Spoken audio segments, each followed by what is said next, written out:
اعوذ باللہ من الشیطان الرجیم بسم اللہ الرحمن الرحیم الحمدللہ رب العالمین والصلاة والسلام علی محمد وعلی اجمعین واللعنۃ الدائمۃ علی اعداء محمد وآل محمد اما بعد وفقنا اللہ وإیاکم للعلم والعمل الصالحین انشاءاللہ تعالی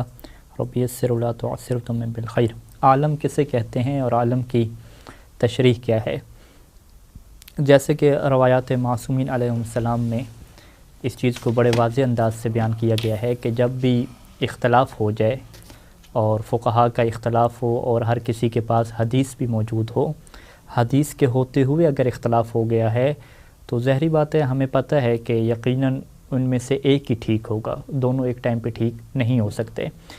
اور چونکہ ہمارے اوپر بھی کوئی وحی نازل نہیں ہو رہی اور ہمارا بھی امام وقت سے تعلق اور ارتباط ڈائریکٹ نہیں ہے کہ ہم جا کے ان سے پوچھ لیں کہ ہمیں بتائیے کہ موجودہ جو فقہا میں اختلاف ہو گیا ہے یا احادیث میں اختلاف ہو گیا ہے یا کسی حدیث یا قرآن کی آیت کو سمجھنے میں اس کی تشریح میں اختلاف ہوا ہے، کون حق ہے، کون حق پر ہے اور کون باطل پر ہے، اس کی تشخیص فرما دیجئے۔ ہم امام زمانہ سے ڈائریکٹ رابطہ کر کے اس چیز کی پہچان نہیں کروا سکتے، وہی تو ہمارے اوپر نازل ہونی نہیں ہے، تو پھر اس کا کیا قاعدہ کلیہ ہے کہ ہم کیا کریں اس اختلاف کی صورت میں؟ امام معصوم نے جو قاعدہ کلیہ ہمیں عطا فرمایا ہے، جیسے کہ شیخ صدوق علیہ الرحمہ نے من لا یعد الفقیہ میں یہی حدیث نقل فرمائی، اصول کافی میں مرحوم کلینی نے احادیث نقل فرمائی کہ جب بھی اختلاف ہو جائے تو اس صورت میں آپ نے افقہ اور عالم کی طرف جانا ہے۔ لفظ افقہ اور عالم اگر ہم نحوی اعتبار سے دیکھیں تو یہ افعل و تفضیل کے صیغے ہیں۔ افعل و تفضیل ایک ایسی صفت کو بیان کرتا ہے کہ جس میں آپ تقابل کرا رہتے ہیں دوسرے بندے سے، دوسروں سے تقابل کرا رہے ہوتے ہیں۔ تو اگر ہم اس کے ڈکشنری کے معنی کو دیکھیں تو عالم اور افقہ کا مطلب کیا ہے کہ جس کے پاس سب سے زیادہ علم ہو، جس کے پاس سب سے زیادہ فقاہت ہو۔ لیکن ہم فقہ میں جب آ کے دیکھیں گے کہ فقیہ اس حدیث سے کیا سمجھتا ہے، فقیہ جو ہے وہ فقہ میں عالم اور افقہ کسے کہتے ہیں۔ تو فقہ میں عالم اور افقہ کو جاننے کے لیے اس وقت میں آپ کے سامنے جو ہے وہ عروہ میں سید سیستانی کا جو حاشیہ ہے وہاں سے میں آپ کے سامنے عالم کی تعریف رکھ رہا ہوں، کہ جس میں حاشیہ نمبر 18 ہے اور جس میں سید سیستانی دامت ظلہ العالی فرماتے ہیں کہ المراد من العالم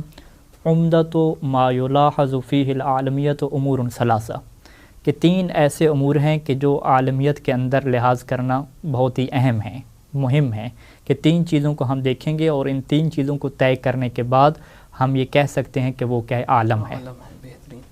اس میں سے جو پہلا انہوں نے رستہ کہا ہے کہ پہلی جو چیز ہے کہ جو عالم کا حصہ ہے، یعنی ابھی ہم کیا کہہ رہے ہیں، عالم کو ہم سمجھنا چاہ رہے ہیں تو ہم کہیں گے کہ عالم تین چیزوں سے مل کے بنتا ہے۔ سب سے پہلی چیز کیا ہونی چاہیے کہ العلم بطرق اثبات صدور الروایت، کہ عالم کے پاس علم ہونا چاہیے۔ کس بات کا علم ہونا چاہیے؟ بطرق اثبات صدور الروایت، ان رستوں کا علم ہونا چاہیے کہ جس کے ذریعے سے روایت کا صادر ہونا ثابت ہوتا ہے۔ دیکھیں ہمارے سامنے قرآن مجید ہے، اس کے اوپر کوئی دوسری رائے نہیں ہے کہ یہ وہی کتاب ہے جو پیغمبر اسلام صلی اللہ علیہ وآلہ وسلم پہ نازل ہوئی تھی اور اس کی حفاظت کی ذمہ داری خود اللہ تعالی نے کیا اپنے ذمہ رکھی ہے۔ لیکن جہاں تک احادیث کا تعلق ہے، احادیث اور روایات میں ایسا نہیں ہے، اور گزشتہ قسط میں ہم بیان کر چکے ہیں کہ احادیث میں بہت زیادہ اختلاف موجود ہے، اس کے اندر تحریف بھی ہوئی ہے، اس کے اندر جھوٹ بھی کیا شامل ہو چکا ہے، سب کچھ یعنی اس طریقے سے ہے۔ تو اس صورت میں اب عالم فقیہ کون سا ہوگا؟ عالم فقیہ میں پہلے سٹیپ پہ اس کے پاس ایسا علم ہونا چاہیے کہ اسے پتہ چل سکے کہ کون سی روایت ٹھیک ہے، کون سی روایت ٹھیک نہیں ہے، یہ چیز اس کے اندر ہونی چاہیے۔ اور اس چیز کے اندر سیستانی فرماتے ہیں پھر کون سے علم کے اندر اسے زیادہ ماہر ہونا چاہیے؟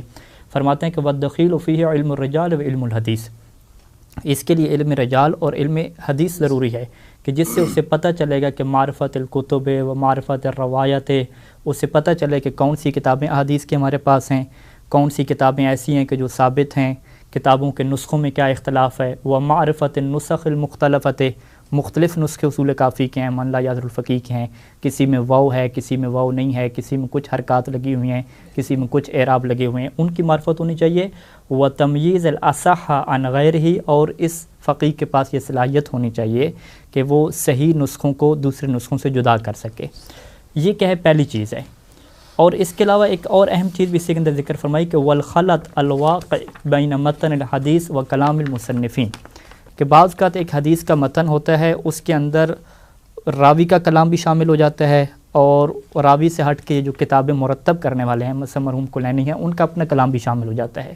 تو چونکہ جو پرانے نسخے ہیں وہ ایک ہی طرز پہ لکھے جاتے ہیں، کلر وغیرہ کو اس میں فرق نہیں رکھا جاتا، ایک ہی لائن پہ لکھے جاتے ہیں، تو لہٰذا ایک فقیہ کے اندر یہ صلاحیت ہونی چاہیے کہ اسے پتہ ہو کہ کہاں تک امام کا کلام جاری ہے، اور پھر کہاں اندر راوی کا کلام آیا ہے، پھر کہاں اندر جو ہے وہ جو مصنف ہے اس کا اپنا کلام آ گیا ہے۔ یہ چیز ضروری ہے۔ اور یہ دیکھیں یہ چیز کیوں سید ثانی فرما رہے ہیں، اس وجہ سے کہ چونکہ امام نے صلی اللہ علیہ وسلم نے فرمایا تھا کہ جب اختلاف ہو جائے تو اعلمہما باحادیثنا، اس فقیہ کی طرف جانا ہے کہ جس سے ہماری احادیث کی زیادہ معرفت ہو۔ تو حدیث کی زیادہ معرفت اسی طریقے سے ہوگی کہ جب وہ علم رجال و حدیث کا ماہر بنے گا تو وہ پھر پرکھ سکتا ہے کہ کون سی حدیث معصوم کی ہے اور کون سی حدیث معصوم کی نہیں ہے۔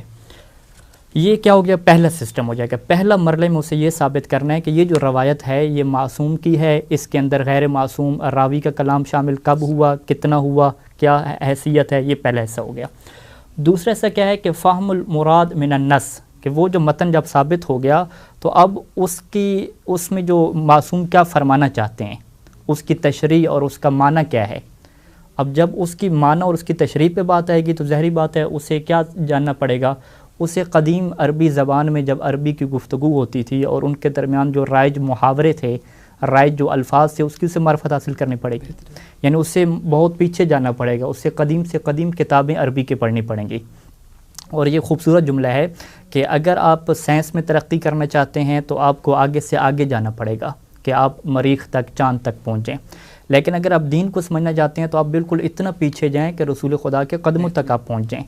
کیونکہ ہم یہ جانتے ہیں کہ جیسے حالات گزرتے ہیں، وقت گزرتا ہے، وقت کے گزرنے کے ساتھ